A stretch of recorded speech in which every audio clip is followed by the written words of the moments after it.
Kemeticism and Hermeticism, just a similar name. Same ancient roots, penned by the same master scribe. Coincidence? I think not. Here's why.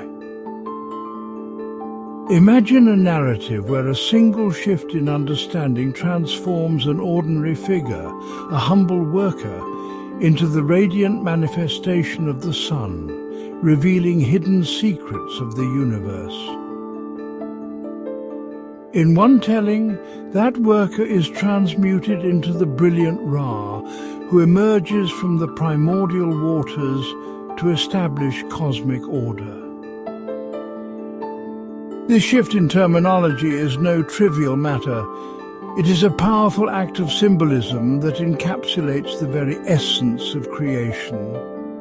At the heart of both traditions lies the idea of a sacred word, the Logos, a resonant command that brings order to the overwhelming chaos of primal existence, represented in Kemetic tradition by Nun. Nun is not merely an empty void, but a vast expanse of undifferentiated potential.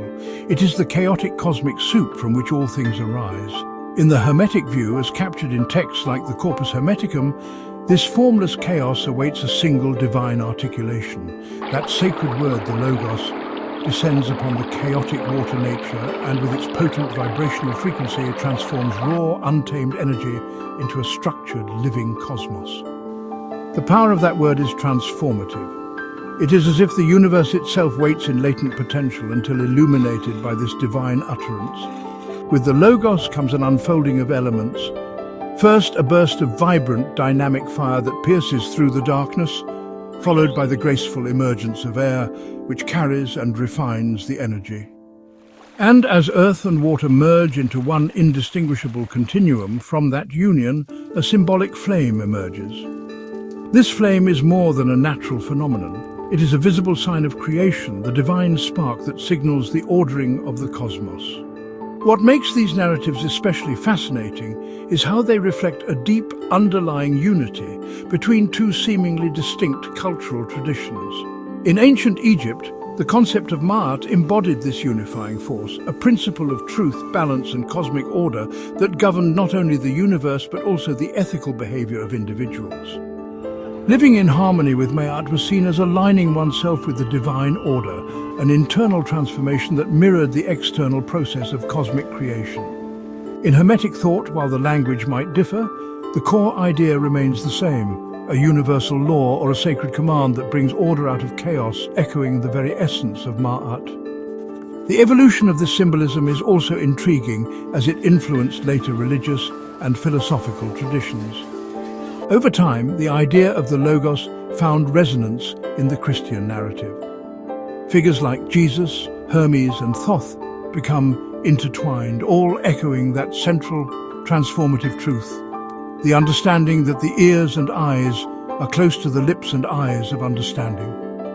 This phrase captures the insight that divine wisdom and revelation are not something to be observed from afar, but are intimately experienced through an inner communion with that sacred word. It suggests that true understanding comes from an active, receptive engagement with the divine message, a message that once unified cosmos, spirit and mind. So why, one might ask, were such transformative truths, this sacred speech that aligns chaos with order, suppressed or obscured over the ages? Perhaps the ancient custodians of these esoteric traditions understood that such knowledge possessed the power to radically shift the human perspective. By embracing the Logos and living in alignment with these cosmic laws, one could awaken to an inner potential that challenged established power structures and conventional modes of thinking. It is possible that this depth of understanding was seen as too disruptive, too potent for the masses, and thus was concealed or simplified over time. As we consider these questions, we begin to see that both Kemetic and Hermetic systems invite us into an ongoing process of inner alchemy, a continuous journey of transformation. They remind us that the cosmos is not merely a physical structure, but a dynamic, vibrant interplay of forces that mirror our own potential for growth. Whether through the disciplined practice of living in Ma'at or through the contemplative pursuit of the divine Logos, these traditions offer us a blueprint for aligning ourselves with the eternal order of the universe. And so, I leave you with this enduring question. Why do you think the secrets of the sacred word, the very force that brought light to primordial chaos, were concealed or distilled into simpler narratives? In what ways might reclaiming these ancient truths transform our modern lives and our understanding of the cosmos? If you enjoyed this journey through ancient wisdom, please like, subscribe, comment and share. Thank you.